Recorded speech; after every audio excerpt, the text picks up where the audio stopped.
here we go.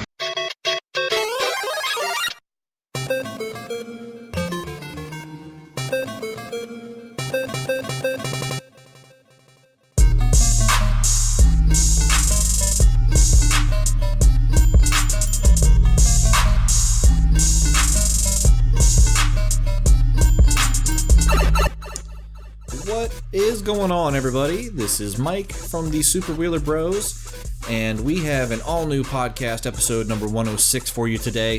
Jake is actually on vacation, so he is doing some R&R at a wedding of his lovely wife, Caitlin's friend, and is out in California, so they are having fun California style, and I am here holding down the fort on the podcast, and we did not record last week. There is a ton to get into, especially as it comes to Game of Thrones and Fear the Walking Dead, and perhaps maybe the NBA playoffs. I'm not sure. There's a lot of stuff that kind of came out that I thought was really interesting to talk about.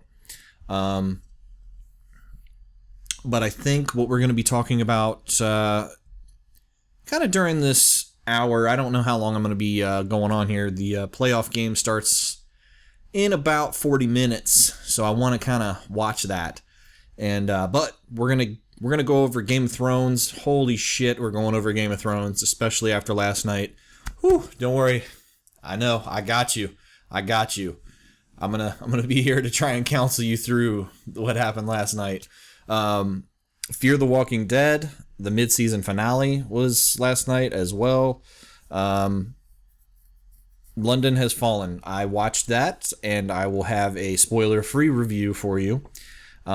The trailers for 24 Legacy and Prison Break, I did want to talk about those, just because they're such beloved shows by fans, and I just kind of wanted to go over those trailers and see, kind of give my thoughts on what those are going to be like. Ron Perlman is Cable. He's campaigning for that, so we're going to talk about that.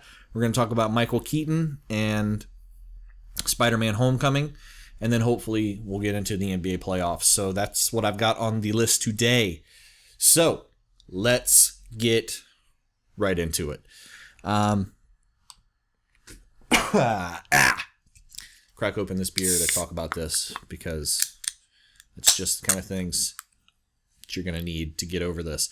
So we're getting into Game of Thrones right off the bat. And right off the bat, I'm going to tell you there's going to be spoilers. We're going to be breaking down this episode and the previous episode. Kind of just the most important things that have been going on. In the last two episodes, Sansa has made it back to, her brother. And they are kind of making designs on getting Winterfell back. And I love that Sansa is challenging Jon, who is, his head's messed up from being dead. Let's be honest. And, he was kind of sick of fighting. And I love that she's challenging him. I love that she's showing strength of character this year, which, she's getting a much better shake than Arya is right now, because my God, when I finally thought she was going to be getting out of whatever doldrums her character's in, she is back getting her ass kicked as training again. And it's getting kind of old over there. We didn't talk about the epic end of episode 4, with Daenerys burning down the entire Dothraki cows in there. So, oh man, excuse me, I'm so sorry. And then walking out buck ass naked for her first nudity in 3 seasons, I guess. So apparently she's okay with that now again. But not that I care that much, but it did look really CGI laden. So maybe it was just the surrounding effects of her. I don't know, because she claims that was all her. I'm not one of the creepy guys that has to go around, verifying that that's like her set of boobs or anything like that. But I thought it was just a really strong character moment where she's showing her strength and showing, just how powerful she is, and she bewitches everyone she comes across. It seems like, they just fall under her spell. And not that she's, a false leader. I don't think that's the case, but it was quite a moment, quite an incredible moment, just to see the entire Dothraki army kneel in front of her. So that was pretty awesome. And then moving forward with Daenerys' story into this episode, it was a really short tidbit where basically, she quests Jorah once she finds out that he has grayscale to find it and join her because she needs him. And it was, Jorah Mormont is one of my favorite characters on the show, and I definitely am in support of him sticking around. I don't want to see him go.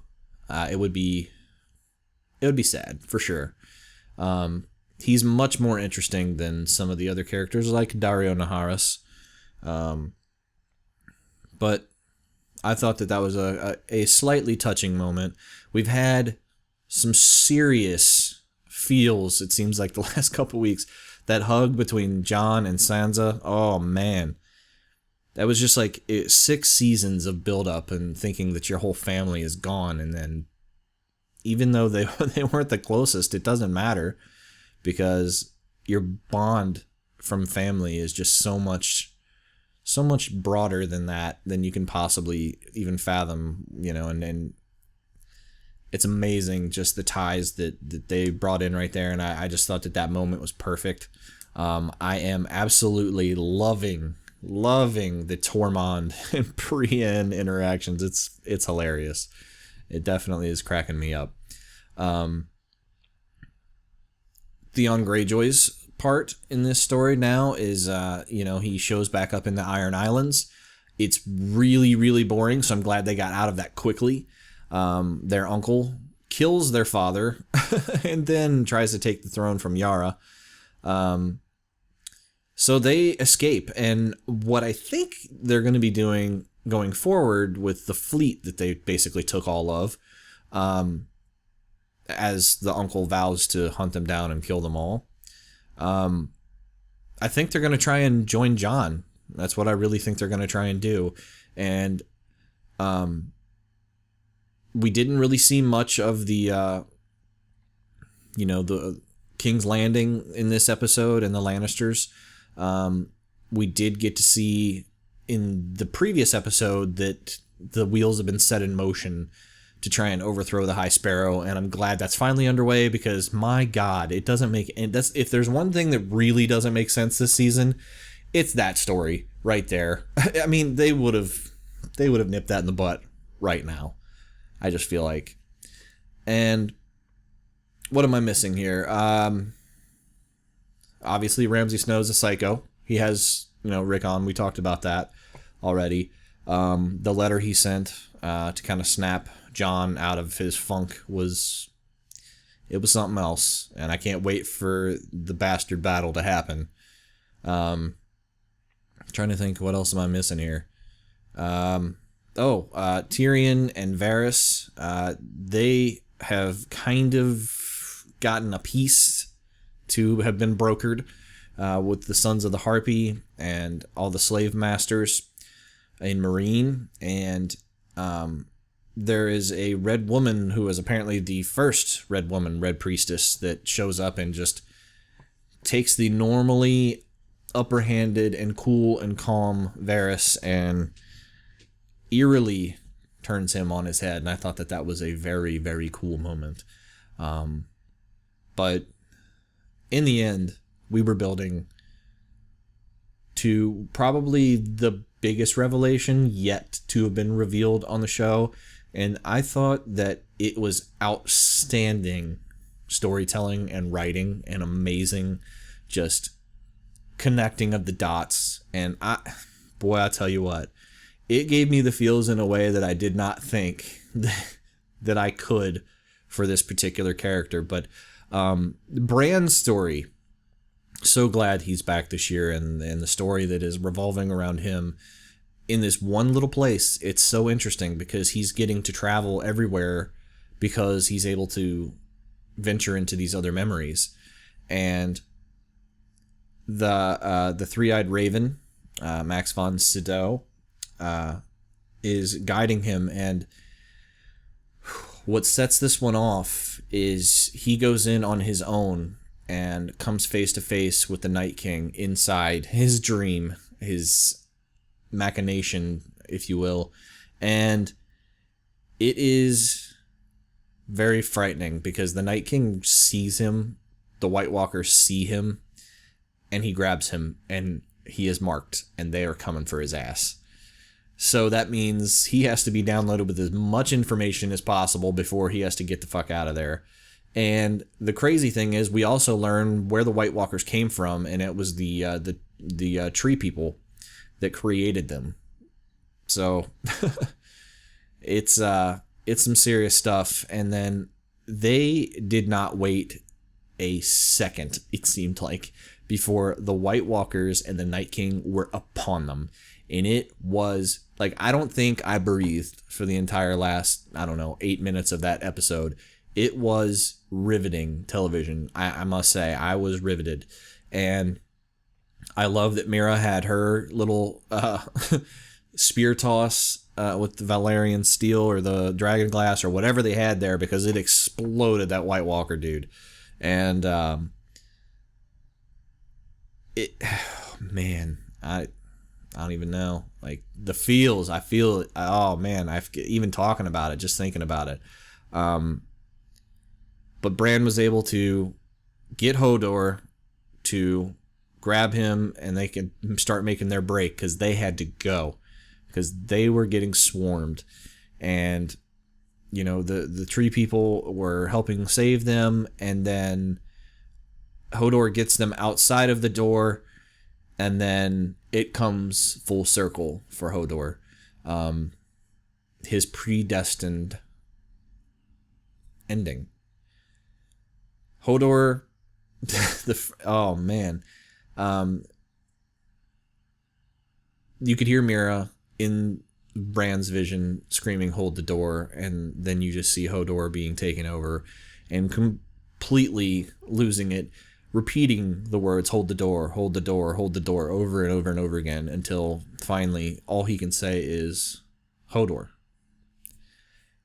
And we'll never, even looking back on season 1, when we go back to watch this, we will never hear that from him and not think of this again. Like, finally we get a heroic and just brave and well-deserved ending for an amazing character who said one word the entire series. And flashed his dong, of course. Just epic is what I would call it. Epic storytelling. And boy, I don't know, man. I think that we should get hashtag hold the door going in all the videos in the comment section for sure. Hold the door, man. Hold the door, hold the door. And then it turns into Hodor. And it was, and it ends right there. And you're just like, wow, blown away. I was blown away. And I don't really know what else to say about it. One of the most impactful scenes of the entire series, one of the best episodes of the series. Season 6 is shaping up to be one of the best. And it's not even been that much action yet. It's just been amazing storytelling and crowd pleasing and epic moments, and it builds and builds and builds in the episode, and then they just leave you with your mouth on the floor. So DB Weiss and David Benioff, dudes, you're doing it right this season, which is good because last season really dragged for a long time. I know some people have said that they're bored by this. Not me, buddy. I tell you what, and especially when you are comparing it to the next show that I'm going to talk about, which I don't know, man. I do not even know. It's not really doing it for me. But anyway, Game of Thrones. I'm sad to say that we're halfway through the season already. But excellent episode, and just amazing, and hit you right here, hit you right there. So, let's see here. What's up next? We're going to talk about Fear the Walking Dead. I don't even know just how much I really have to say about it, to be perfectly honest with you. I have been kind of meh on this for a while now, and it hasn't done anything that is really... nothing that they do makes any sense. Let me just say that. In the second to last episode of the season, midseason, they finally make it to the plantation, to Abigail. And we find out that Strand's man is dying, Mr. Dougray Scott. And then it's like, I don't know, nothing seems to make sense. Chris is trying to let Madison die, and somehow he just has lost his mind. And that carried over into the mid-season finale, where everybody lost their shit. It doesn't make any sense. Everybody has gone cuckoo. And I understand that maybe it's because that this wasn't the safe haven they were thinking it was, but come on, man. I mean, Travis is the only one to me that at least has something there knowledge-wise, because even the great Ruben Blades, as Daniel, he's losing his shit. Ophelia didn't, I guess. But I mean, I'm so confused by where the direction that they're trying to head in that show. Like, I do not understand at all what they're thinking. Like, literally everybody lost their minds. Madison, I mean, I guess she's just trying to protect her family because Celia was nuts. But it's losing my interest pretty quickly. And it's just, it's amazing to me, just like the stark difference between great writing in a television show that knows exactly where it's going, and just a show that has no clue what its identity should be in Fear the Walking Dead. And it's showing in the ratings. It's not doing well, and it is concerning AMC, and I don't blame them, but it's their own fault. They had an interesting premise where they could have stayed in for a long time, and that's the initial outbreak. Now we're beyond the initial outbreak already. That was the appeal of the show, like showing the decline, The only hope that they have is to somehow dovetail it into the other show. It seems like to me. I don't give a fuck about any of these characters, and I say that in the nicest way possible. Nick is so freaking annoying, I swear to God. And I know Jake likes him, thinks he's interesting. I don't give a shit that he puts blood on himself and then walks around amongst the zombies. Sweet, dude. You're an idiot. You were already dead, seems like, before, and that's why you're comfortable in doing that. He makes absolutely no sense. Turns his back on his entire family. And it's stupid. And Chris, don't even get me started. Chris needs to go. He needs to go. His character I know I went from extolling one show and now I'm just like completely shitting on another. And I feel bad about that, but I don't really. Hashtag close the door on this one. I mean, it's just stupid. I'm going to try and hang in, maybe, just maybe, it'll be able to pull itself out of the doldrums. I don't know.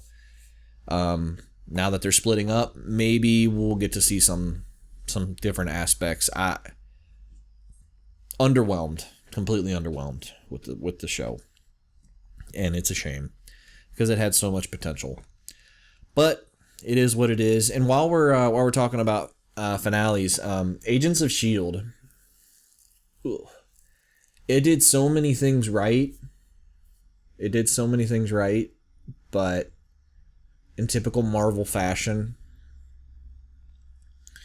it ended so stupidly.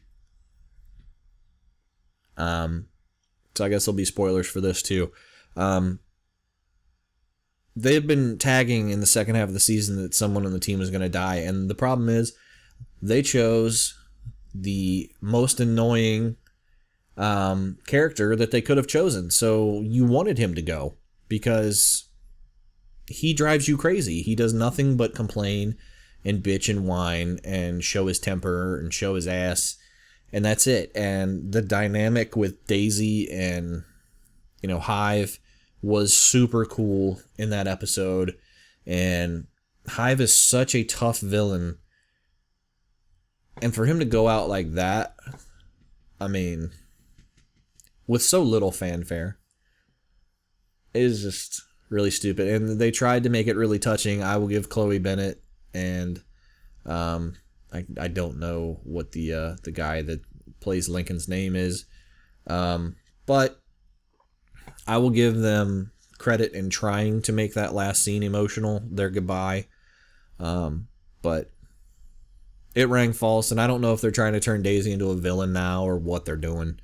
As they flash forward 6 months, and Coulson is no longer the director of S.H.I.E.L.D., and Daisy is now running around as Quake doing things, and they're trying to find her. So I don't know. Don't know what's going on. That season, the back half was kind of cool because they had a really good villain. And good for Brett Dalton for kind of bringing his bland character full circle, and making himself more interesting. I'm sad to see him go. Hopefully he's not dead for good. But we still have Coulson and we still have Daisy, which that's good news because they're interesting. They're the interesting parts of the show. So, and then Fitz and Simmons I like a lot.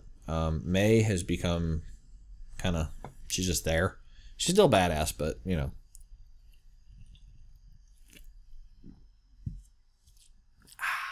Anyway. Moving on to Ron Perlman and his campaigning for the role of Cable in Deadpool. I'm not going to say much about it other than the fact that while Stephen Lang has been talking about doing it, and I think he would be really cool, man, I'm telling you right now, there's nobody cooler in Hollywood than Ron Perlman. I think he's awesome, and could he do this? Could he make it awesome and physically imposing? You're damn right he could. And I think it'd be really fun. And I'm all for it. I don't know. I don't know maybe as much about Cable as most people do, or most Deadpool fans, but I'm just telling you that I really think that it would be awesome. I really do, because I think Ron Perlman can freaking do anything. But that's just me. And I think it's great that he wants to. I really do. I think that he would do an excellent job. And he and Ryan Reynolds would be able to play off of each other amazingly. So I'm all for that. Ron Perlman for Cable. Let's do it. Next is Michael Keaton and Spider-Man Homecoming. So there were reports that once Robert Downey Jr. signed on, that Michael Keaton was out of there. Well, that actually turns out to not be true. Michael Keaton is back in the mix to try and play a leading role in Spider-Man Homecoming. And everyone is assuming that since the Vulture is the main baddie in Homecoming, which that is a recently released detail, they're just assuming that Michael Keaton would be perfect for that because he basically played a similar character in Birdman. So, which, let's see. I think that's what, yeah. Yep. Birdman. Sorry. I couldn't even remember the name of the movie. Good Lord. But, anyway.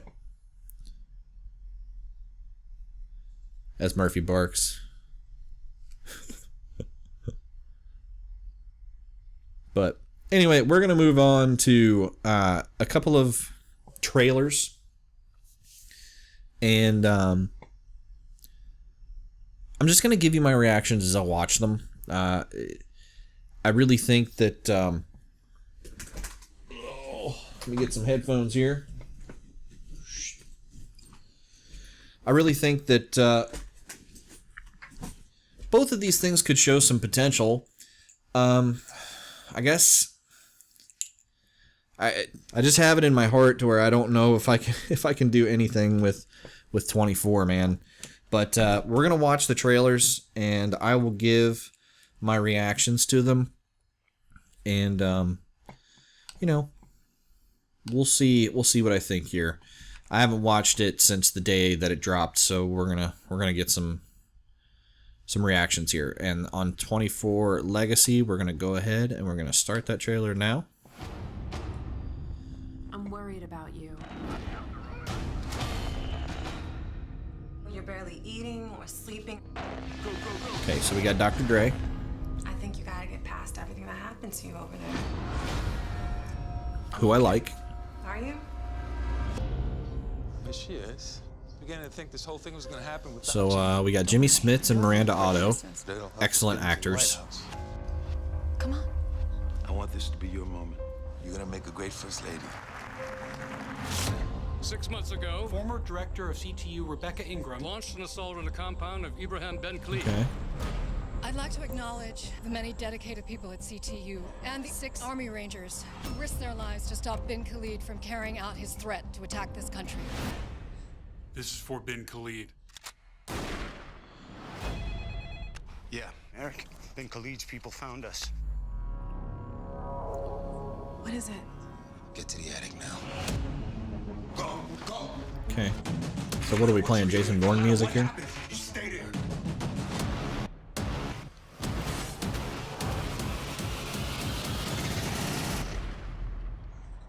Nicole, we gotta go. Come on, we gotta go. We're blown, Rebecca. Bin Khalid's people found us. Bin Khalid was planning an attack on U.S. soil. Maybe this is a part of that. They're gonna kill a lot of people. I have to try and stop them. Why does it need to be you? I'm the only one I can trust. The hell you doing here? I need you. So it is still executive produced by There's a Kiefer. situation at CTU. Whatever's going on over there, it's not your job anymore. I'm the only one who can help. The life he says he wants with me, it'll never be enough for him. Grimes just got on the number 13 bus. Stay on it. I got it. Well, I gotta say, I'm impressed with the way it looks. I'm impressed with the energy it seems to be bringing. Then we better hurry. But I'm moving in. it's really hard not to have Jack in a 24 story. I'd be hard pressed to think maybe he doesn't show up somehow. Looks like you had a rough morning. But Corey Hawkins, okay, so let's talk about this real quick. 24 Legacy. Did that trailer actually look pretty good? Actually, it did. I will freely admit that it looked pretty solid. I have my misgivings, of course. You know, Jack Bauer is my favorite TV character ever. Definitely. And it's going to be hard to fill those shoes, man. And I almost wish that it wasn't using the 24 moniker. But then I would probably just say that it was a 24 ripoff. So it really can't win with me either way right there. But I think that it has a chance to be really good. It really does. But in the end, 24 is about Jack. So no matter how good this miniseries or this, series becomes, I'm not going to be happy with it until I get at least an ending to Jack's story, which they just left completely in the air. And while the producers may say, yeah, that's totally Jack Bauer, that's not good enough for me. I want an ending to that story, if at all possible, and that would be fantastic. And I know Kiefer's getting up there in age, so it needs to happen somewhat soon. But I give this a chance. I'm going to give this a chance. I'm going to watch it, and I hope that I get to enjoy it. I really do. If I can watch Fear the Walking Dead, I can watch this. No Rick Grimes and no Jack Bauer. At least Corey Hawkins is going to be really good on it. I really believe that. Loved him as Dr. Dre. I really liked, him in The Walking Dead as Heath. So I think he's a upcoming actor, and I think he's going to be awesome. So next is going to be Prison Break, the event series. So it's going to be a mini series, and we are going to start that right now. What was my father like? My real father. So we have Sarah Tancredi with Michael's child, telling him about her daddy, or his daddy. Disappear just as quickly. The storms, they can come back, can't they? Looks like your brother might What is Teabag doing out of jail? If you're playing me, I'll kill you. So he goes to find Sarah. Something I need to show you. Link, Sarah, and Teabag all back. I want it to be true, but we gotta trust what we know. There's only one way to find out.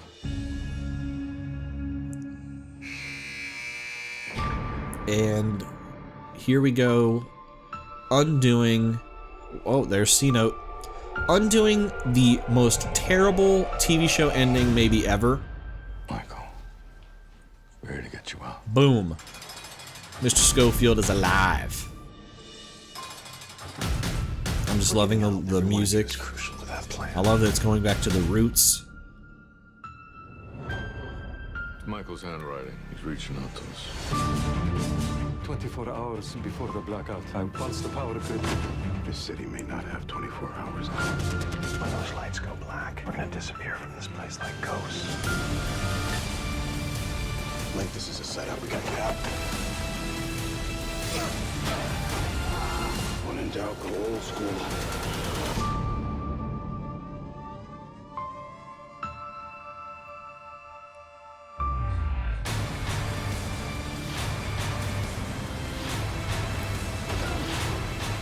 We're only missing Sucre. Stay down.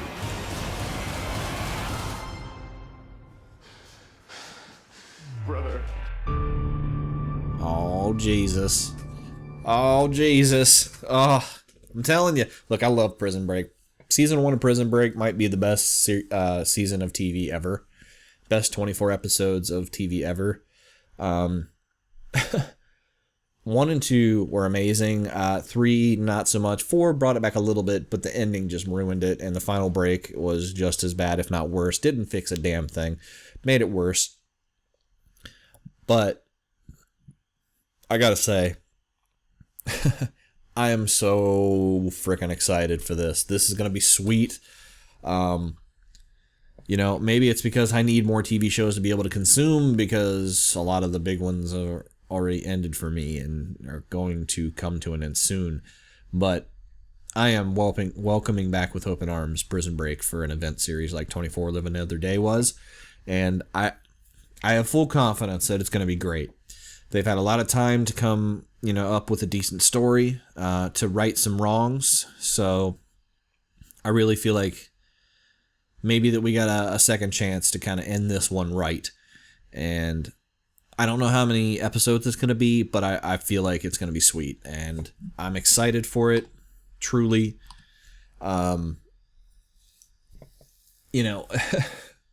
There's so many things that need to be fixed in Prison Break, and I feel like this gives it all the opportunity in the world to fix that.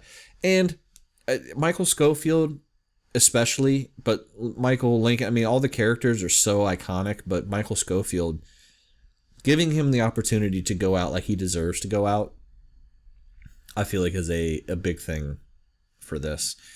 And, you know, I can't wait to see exactly how this is going to end. It's going to be great. And I hope that everybody else is excited as I am, so that maybe we can get some better shows on you know, TV and maybe continue these things, you know.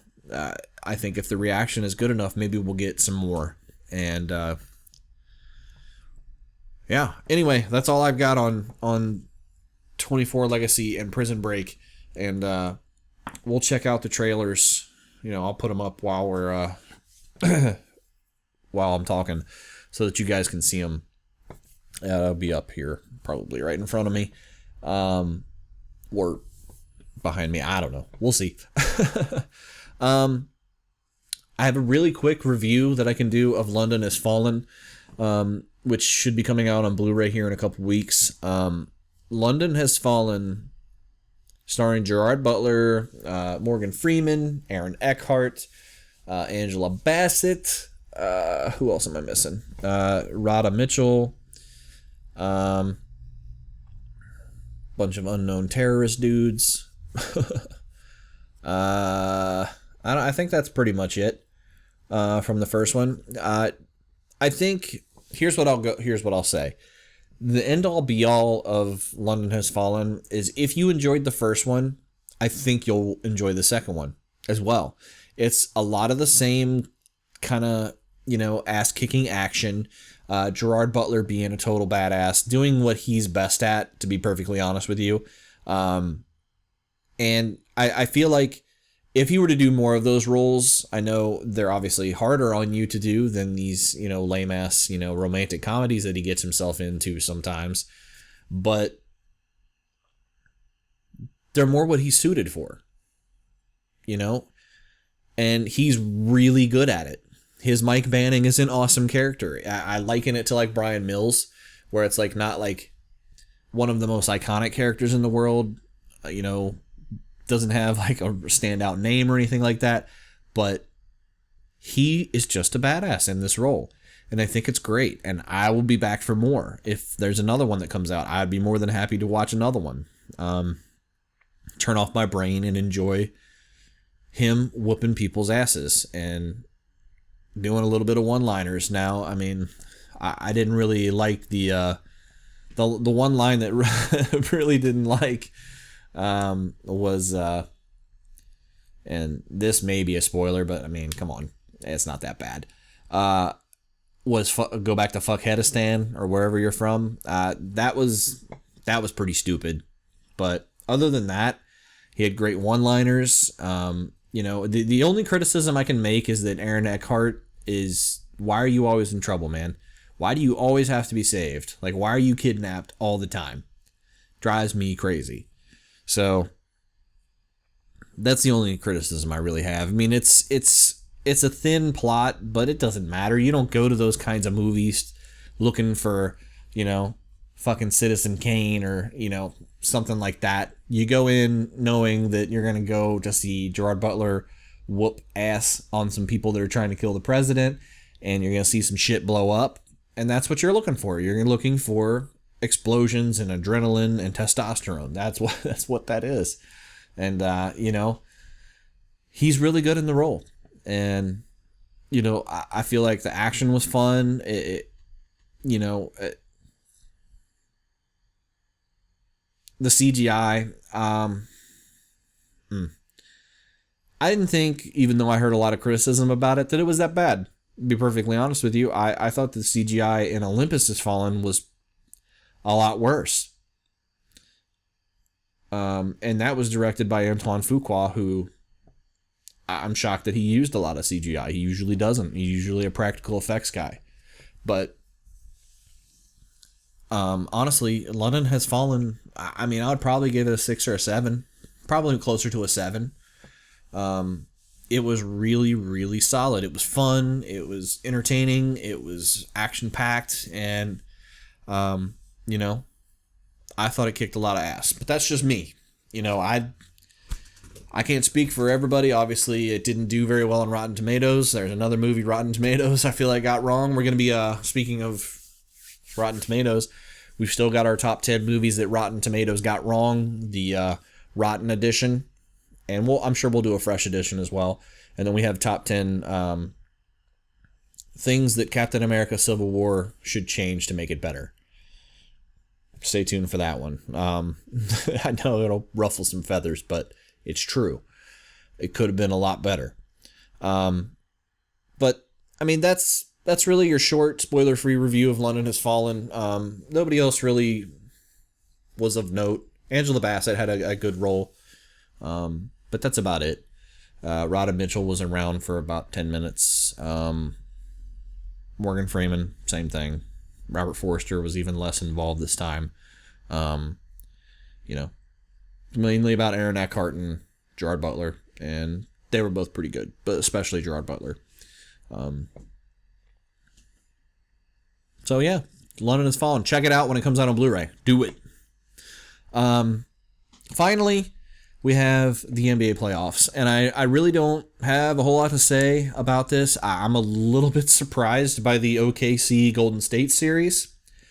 Not so surprised by the Cleveland-Toronto series, although hopefully they get back on track tonight after kind of an embarrassing loss involving Kyrie Irving and Kevin Love going 4 for 28 from the field. But go Cavs in that series. I'm glad LeBron hasn't had to carry the load so much. And over on the other side, can I just say how much I'm glad OKC is beating Golden State right now. And I'm not saying they're going to win this series. Matter of fact, I'd still put my money on Golden State just because it's harder to trust OKC. I'm rooting for OKC, but Draymond Green. Whew. I know everybody loves his toughness and his grit and his I won't back down from anybody mentality, and that's admirable. It truly is. But I don't think that there is a dude that exudes more douchebaggery on an NBA court or on any sport for that matter. He is a mediocre shooter. He is a decent passer and a decent rebounder. He is a really, really good player. And he stares people down like he's Michael Jordan. Like he's the best player in the NBA.